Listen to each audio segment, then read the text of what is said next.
Hello, my name is Mrs. Hager. I'm the Library Media Specialist here at Leonardtown High School, and we're happy to give you an overview of the iPad that your child will be receiving today through their English class. So what our intent is to give you a brief introduction of having the iPad, some troubleshooting information, any questions about the contract or insurance options, troubleshooting ideas, as I said, and then any other logistics involved here. So what your child has received is an iPad with a blue or black OtterBox case on it and possibly a stand. Some of these iPad OtterBoxes do come with a stand. There is also a charging upload cable and an electrical adapter. A contract was sent home. We thank you for signing that and getting that back in. We can't actually give an iPad out until we have the signed contract, knowing what it is that you're signing and the borrower agreements.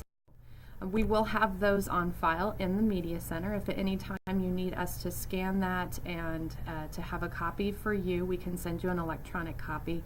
You can just contact me for that, and I'll give you my contact information on the last slide of this presentation. So insurance for an iPad is an option. It's not a requirement, but we do like to show you what a few options are and what has worked for a few parents in the past. So one of the options is to go through this organization, insurance organization called Worth Have Group. Here's the URL or the website for accessing this information, worthhavegroup.com/iPad. What they offer is basic coverage for an iPad. The information that you would be putting in is for iPad 2, 16 gig, and it's $39 per year with a $50 deductible, which covers $399, which is the cost of the iPad. You do have the option as well, if something were to happen to the iPad, to purchase a refurbished iPad, which can be available online or through an Apple store. You would need to work with us specifically on what type of iPad you would be getting to replace it, because we do have to assure that the iPad works with our mobile device manager software here at the school. So if that were to unfortunately happen, you would want to make sure that you contact us so we can work out the details on that. The OtterBox case would also need to be replaced if it were damaged, and that cost is $89. We really recommend that you check with your homeowner's policy to see if your homeowner's policy would cover the cost under that insurance policy before you look at any other options. When you go to the website, Worth Have Group, you would see the different columns of comparison charts here to as far as what it covers. This is what the front page of the website looks like, and when you go in, you would and then put in the specifics for getting a quote. These are the specifics that you would want to put into the drop-down menus. It is an iPad, user type K12. Model is iPad 2, 16 gig, and the type of coverage. The deductible, as I said, is $50 a year. Your quote would be $39, and the coverage price would be $399.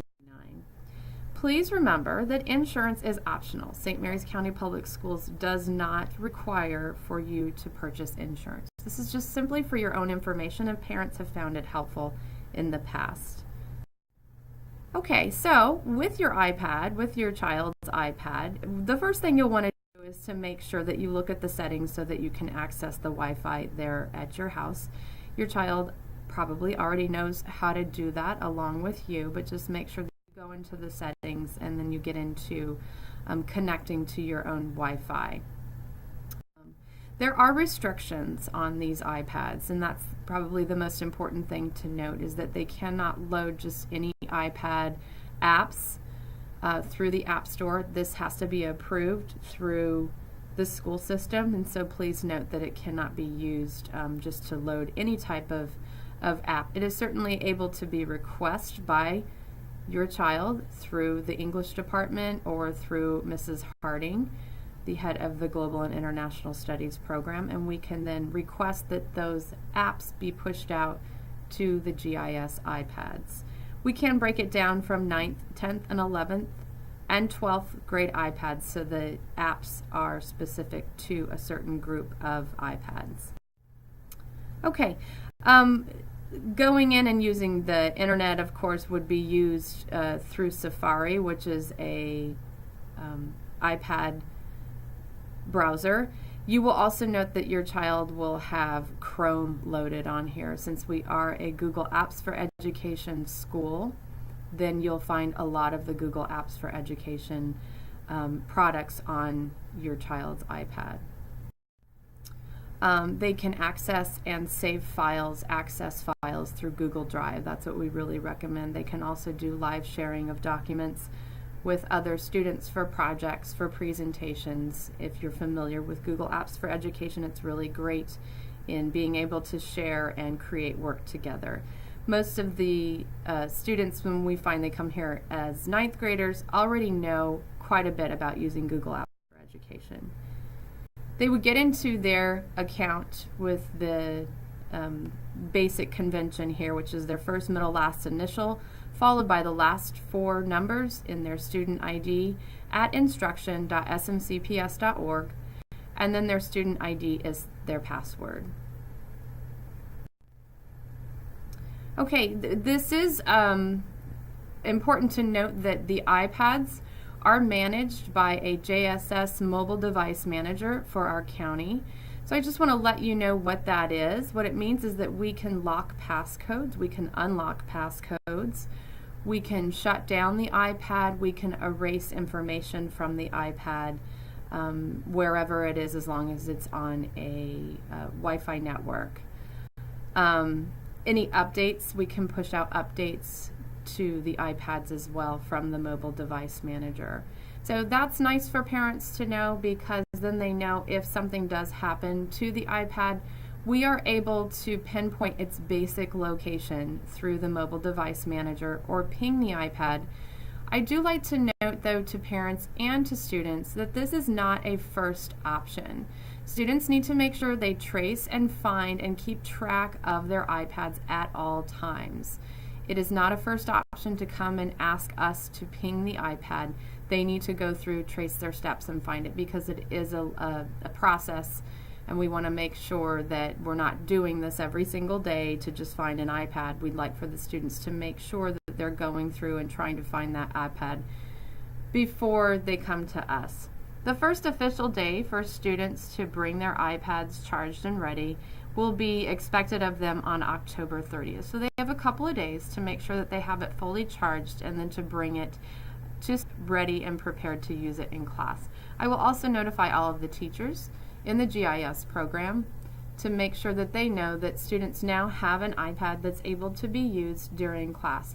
This does not mean that they're able to use the iPad whenever they want. They are only to use their iPad or any personal cell phones with the request of a teacher. So please have that conversation with your child to make sure that they understand that this doesn't mean that they can just get their iPad out anytime.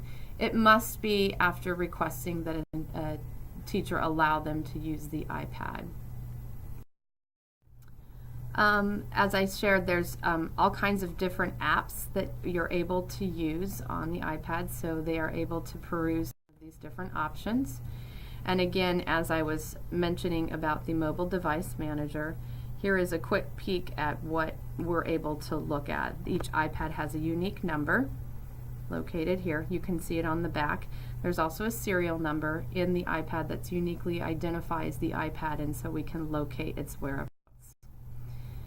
We can also enable this lost mode so that a message will pop up on the iPad asking whoever views the message to bring it back to the media center as soon as possible. From time to time, you will find that the JSS program will push out apps and updates and different things such as that. If there's any question as to an iOS update, we will email students and parents to make sure they understand if an update is acceptable or if a push is going out for pushing out different apps, new apps to the iPad. You'll see a message similar to this. Here's a general overview of what we see when we are looking for or tagging an iPad if it is lost. Please note it doesn't tell us if it's in a locker or if it's in a certain classroom. This is the actual view that we would see, and we would be able to locate on a map where the general location of the iPad is. So again, making sure that students are really keeping track and they know that they are responsible for their iPad. So a few final reminders. Please make sure that you have your children, our students, keeping the iPad in the OtterBox case. This really does help to protect it, and if it is dropped, it is very likely that it will be protected with the OtterBox case. So that's one of the first measures to assure that the iPads are taken care of. Our JSS mobile device manager, as we said, will push apps about every 2 weeks. If there's new requested apps, they will be pushed out about every 2 weeks.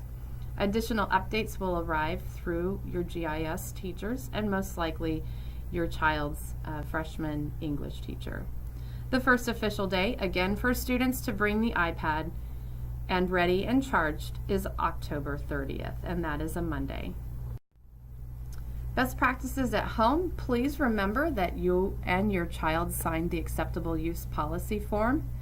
They are to be using this iPad for educational purposes only. Please have this conversation with your child to assure that they understand this is not a personal device. This is a device for educational purposes and to be used for their studies here at Leonardtown High School and the Global and International Studies program. They are encouraged to have a passcode lock on the iPad. So please go through the steps to make sure that you can put a passcode lock on the iPad so that if they do leave it somewhere, it can't be looked at by other students. We also recommend when they log into their Google Apps for Education that they don't stay logged in all of the time. In case they do set their iPad down, there is personal information or school information in their Google Apps, and we want to make sure that they keep that secure. Check your child's history on their browsing from time to time. We cannot filter what they are looking at home. That would only be if you enable filters through your Wi-Fi connection in your service at home. We can filter their network activity here at the school, but we cannot do that at home. So please have this conversation and check your child's history from time to time through the Safari or Google Chrome app. I want to thank you for taking the time to look this over. We are asking that you will accept a questionnaire saying that you were able to look at this. And if you have any questions about any of this process with the iPad, the assistant principal that is in charge of the Global and International Studies program is Mr. Coombs. Mrs. Harding is the teacher in charge of the Global and International Studies program, and her email is listed there. And again, I am Mrs. Hager, the Library Media Specialist here at Leonardtown High School, and I'm happy to talk with any of you about any questions that you have. Have a great day, and thank you for listening.